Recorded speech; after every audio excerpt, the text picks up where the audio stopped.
The billionaire grandmother froze when her eyes caught the waitress's necklace. A necklace she buried in her past forever. Her wineglass slipped, her hands trembled, and in a whisper she confessed, "That was mine." Little did she know, the truth would tear her world apart.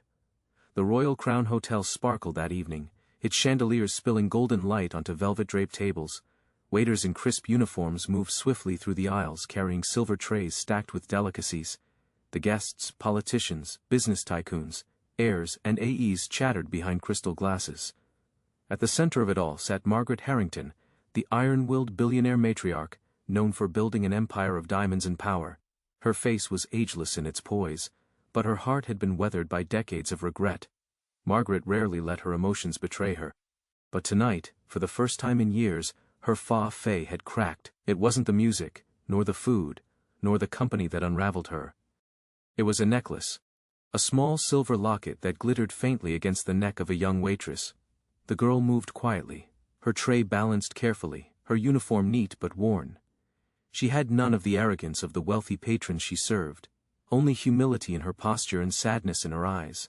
Margaret would have dismissed her entirely, as she had dismissed thousands of workers over the years. But the moment that locket caught the light, Margaret's chest tightened as though pierced by a blade. "That necklace," Margaret whispered hoarsely, her voice trembling. The glass slipped from her hand and shattered onto the marble floor. Gasps rose from the crowd, but Margaret didn't notice. Her eyes were fixed on the waitress. "It was mine," the girl startled, touching the locket as though to protect it. It belonged to my mother. She gave it to me before she died." Margaret's entire body went cold. The necklace wasn't just jewelry, it was a relic of her youth, a gift she had once given her daughter Elena. Before Elena had been taken from her by the cruelty of her family's pride, Margaret had believed it lost forever, a piece of her heart buried with the past. And yet here it was, her voice quivered. What was your mother's name?" The waitress hesitated. "Her name was Elena Alvarez." The name crashed into Margaret like a thunderclap. Elena, her daughter, the child she had been forced to give up when her family tore her apart from the man she loved. She had spent years searching for her, years trying to make amends, only to learn Elena had vanished. And now, decades later, she discovered Elena was gone, but not before leaving behind this girl. Margaret's hand trembled as tears slid down her cheeks. "Then you are my granddaughter." The hall fell silent. Guests stared, stunned by the sight of the billionaire breaking down in front of a simple waitress. The girl Sophia stumbled backward. No, that's not possible. My mother never told me about you. She wouldn't." Margaret choked out, her voice heavy with grief. "Because I failed her. I let her be taken from me, and I never fought hard enough to bring her back. I lost her. But you, Sophia, you are all I have left of her." Sophia's eyes filled with tears, but anger burned behind them. "Do you know what my mother went through? She scrubbed floors until her hands bled. She starved herself so I could eat. She lived in misery while you—" Her voice cracked as she gestured to the chandeliers, the luxury, the wealth. "You lived like a queen, and now you want to claim me. Now you cry for her." Margaret wept openly.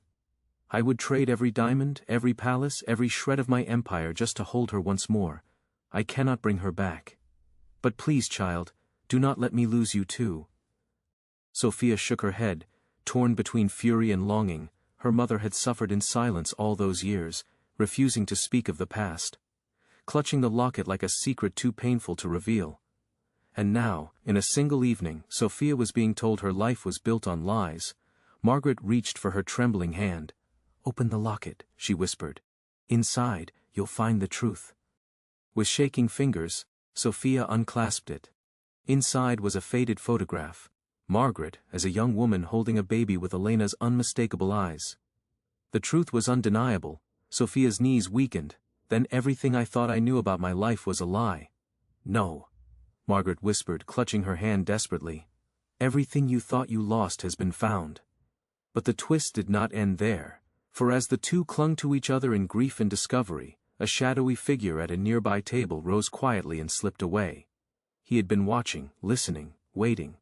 His name was Victor Harrington, Margaret's arranged son, the heir to her empire, and the man who had spent years ensuring Elena remained erased from their family's history.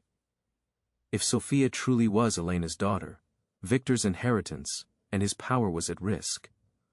Margaret thought she had gained a granddaughter. but what she didn't yet know was that Sophia's arrival threatened to ignite a war inside the Harrington dynasty. A war of blood, betrayal and secrets, too dark to remain buried. And as the orchestra struck up its music again, pretending nothing had happened, Sophia clutched the necklace against her chest. For the first time in her life, she understood her mother's silence. The past was not gone, it was alive, dangerous, and waiting to consume her,